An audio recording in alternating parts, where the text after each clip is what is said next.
आज की इस भागदौड़ में ना स्ट्रेस, एंजाइटी और बर्नआउट ऐसा लगता है जैसे हमारे परमानेंट रूममेट्स बन गए हैं। हर तरफ बस एक अजीब सी बेचैनी है।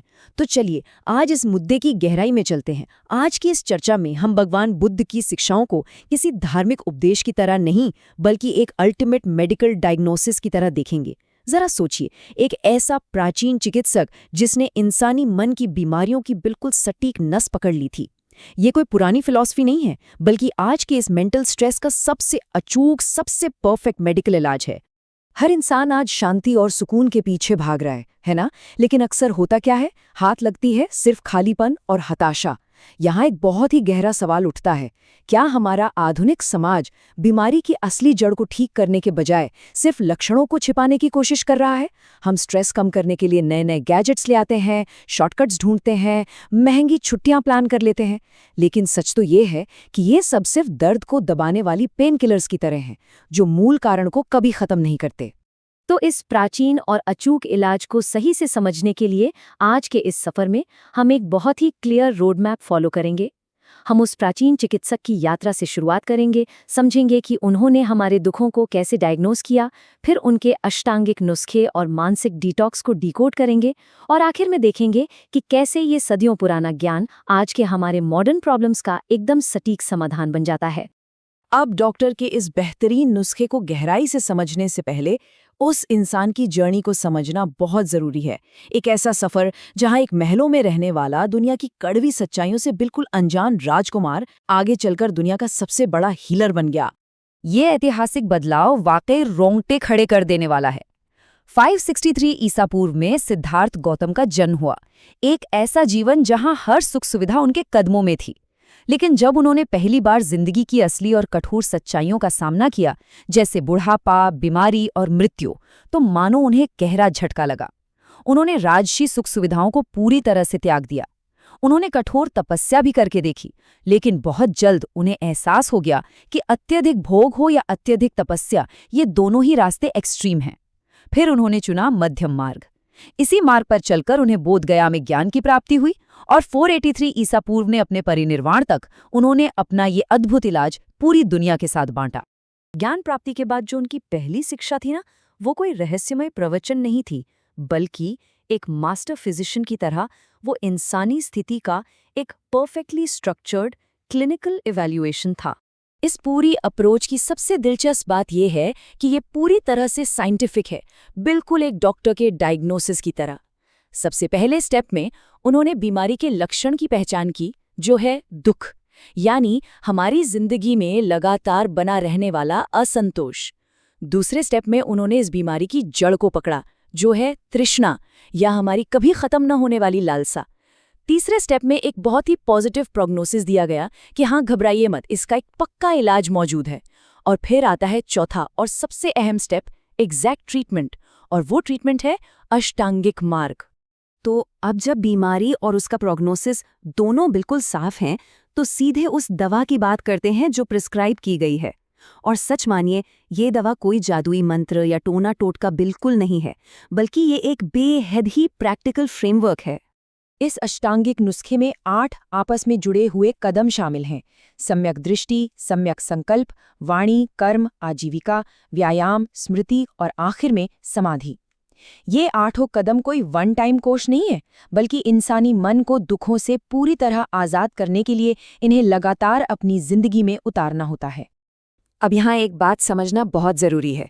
इन 8 कदमों को किसी सीढ़ी की तरह मत देखिएगा, जहाँ एक कदम के बाद दूसरा आता है। बिल्कुल नहीं।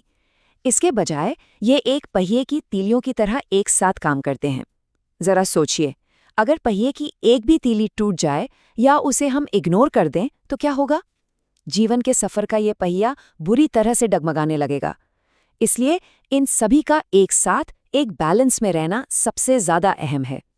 अब हम सोच सकते हैं कि एक साथ 8 अलग अलग नियमों का पालन करना ये तो बहुत ही मुश्किल काम है। लेकिन घबराइए नहीं, इस प्राचीन नुस्खे की सबसे शानदार बात यही है कि इसे 3 बहुत ही मजबूत और बुनियादी स्तंभों में कैटेगराइज किया गया है, ताकि इसे समझना आसान हो जाए। इन 8 रास्तों को मुख्य रूप से 3 पिलर्स में बांटा गया है। पहला है प्रज्ञा यानी विजडम, दूसरा है शील यानी हमारे एथिक्स और तीसरा है समाधि यानी मेंटल डिसिप्लिन। प्रज्ञा के अंदर हमारी दृष्टि और संकल्प आते हैं। शील हमारी रोजमर्रा की वाणी, हमारे कर्म और हम कैसे अपनी आजीविका कमाते हैं उसे कवर करता है। और समाधि में हमारा प्रयास, स्मृति और एकाग्रता शामिल होते हैं। इस तरह से ग्रुप करने पर ना ये नुस्खा बहुत ही ज़्यादा एक्शनेबल बन जाता है। ये पक्का करता है कि हमारे मन का विकास पूरी तरह से और एक परफेक्ट हार्मनी में हो। इन स्तंभों से हमें जो सबसे बड़ा सबक मिलता है वो है बैलेंस यानी संतुलन की अहमियत। अगर कोई इंसान सिर्फ भावनाओं में बहकर फैसले लेता है और अपनी बुद्धि का जरा भी इस्तेमाल नहीं करता तो वो सिर्फ एक नेक दिल वाला मूर्ख बनकर रह जाता है।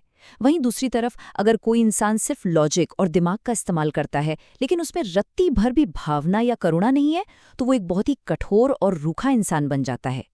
इस बीमारी का असली इलाज इसी सही बैलेंस को ढूंढने में छुपा है। तो अब सबसे बड़ा प्रैक्टिकल सवाल ये आता है कि इस संतुलित मानसिक अनुशासन को असल जिंदगी में हासिल कैसे किया जाए। इस गहराई तक पहुंचने के लिए हमारे पास एक बहुत ही पावरफुल टूल मौजूद है जिसे मन की डीप क्लीनिंग या मानसिक डिटॉक्स के लिए डिजाइन किया गया है। अक्सर जब हम ध्यान या मेडिटेशन शब्द सुनते हैं तो मन में किसी जादुई अवस्था की छवि बन जाती है, लेकिन अगर हम इसके ऊपर से सारे रहस्यमयी आवरण हटा दें तो ये तकनीक एकदम सीधी और साइंटिफिक है। इसे विपश्यना कहते हैं। इसका सीधा सा मतलब है अपने शरीर की संवेदनाओं और मन के विचारों को बिना कोई रिएक्शन दिए बस ऑब्जर्व करना, मतलब वास्तविकता जैसी है उसे बिल्कुल वैसा ही देखना। ये हमारे मन की गहरी परतों में बैठी उन पुरानी लालसाओं और क्रेविंग्स को जड़ से साफ करने का काम करता है। और इस पूरे मेंटल डिटॉक्स की जो नींव है ना, वो है सम्यक स्मृति, जिसे हम राइट माइंडफुलनेस भी कहते हैं। इसका एक सिंपल सा मतलब है अपनी पूरी अवेयरनेस को, अपने पूरे ध्यान को सिर्फ और सिर्फ प्रेजेंट मोमेंट या वर्तमान क्षण में लाकर स्थिर कर देना। क्योंकि जब हमारा ध्यान पूरी तरह से आज और अभी में होता है तभी हम अपने इस अराजक और बुलेट ट्रेन की रफ्तार से भागते हुए मन को कंट्रोल कर पाते हैं। अब जो बात सच में सबसे ज्यादा हैरान करती है वो ये है कि कैसे ये 2500 साल पुरानी मेडिकल फिलॉसफी आज के हमारे हाई स्पीड डिजिटल वर्ल्ड और कॉरपोरेट बर्नआउट की समस्याओं पर एकदम सटीक बैठती है।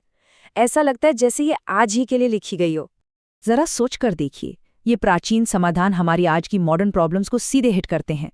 आज इंटरनेट पर जो टॉक्सिक ट्रोलिंग या भद्दी भाषा का चलन है उसका शिकार होने के बजाय ये हमें सम्यक वाणी या राइट स्पीच का इस्तेमाल करना सिखाता है। इसी तरह कंपनियों में होने वाले फ्रॉड या पर्यावरण को नुकसान पहुंचाने वाले कामों के खिलाफ ये सम्यक आजीविका या राइट लाइवलीहुड अपनाने पर जोर देता है। अगर देखा जाए तो इस डिजिटल युग की भूलभुलैया में सही रास्ता खोजने के लिए ये एक परफेक्ट मॉरल सर्वाइवल गाइड की तरह काम करता है। और इसका एक बहुत ही शानदार मॉडर्न एप्लीकेशन हमें डॉक्टर B.R. अम्बेडकर के विचारों में देखने को मिलता है। उन्होंने इन प्राचीन शिक्षाओं को आज के सामाजिक मुद्दों के साथ बहुत ही लॉजिकल तरीके से कनेक्ट किया। उन्होंने सम्यक दृष्टि की तुलना एक साइंटिफिक सोच से की, सम्यक कर्म को सामाजिक समानता से जोड़ा और सम्यक आजीविका को आर्थिक न्याय का आधार बताया। ये इस बात का पक्का सबूत है कि ये मार्ग सिर्फ पर्सनल शांति के लिए नहीं है, बल्कि एक न्यायपूर्ण और बेहतर समाज बनाने के लिए भी उतना ही जरूरी है। तो इस पूरी चर्चा का अल्टीमेट निष्कर्ष क्या है? यही कि मानव मन की बीमारियों का ये इलाज कोई जादुई गोली नहीं है। ज्ञान प्राप्ति या एनलाइटनमेंट कोई फिनिश लाइन नहीं है जिसे बस एक बार पार कर लिया और खेल खत्म। बिल्कुल नहीं। ये एक कमिटमेंट है। ये एक ऐसा रास्ता है जिस पर हमें हर रोज पूरी जागरूकता के साथ चलना पड़ता है। अपनी इस चर्चा को एक बहुत ही प्रैक्टिकल नोट पर खत्म करते हुए एक सवाल है जिस पर गहराई से विचार करना चाहिए। इस प्राचीन नुस्खे में से ऐसा कौन सा एक छोटा सा कदम है जिसे आज बिल्कुल अभी से अपनी रोजमर्रा की जिंदगी में लागू किया जा सकता है? क्या वो सम्यक वाणी है या फिर सम्यक स्मृति? इस पर जरूर विचार कीजिएगा। इस डीप डाइव में हमारे साथ जुड़ने के लिए बहुत बहुत धन्यवाद।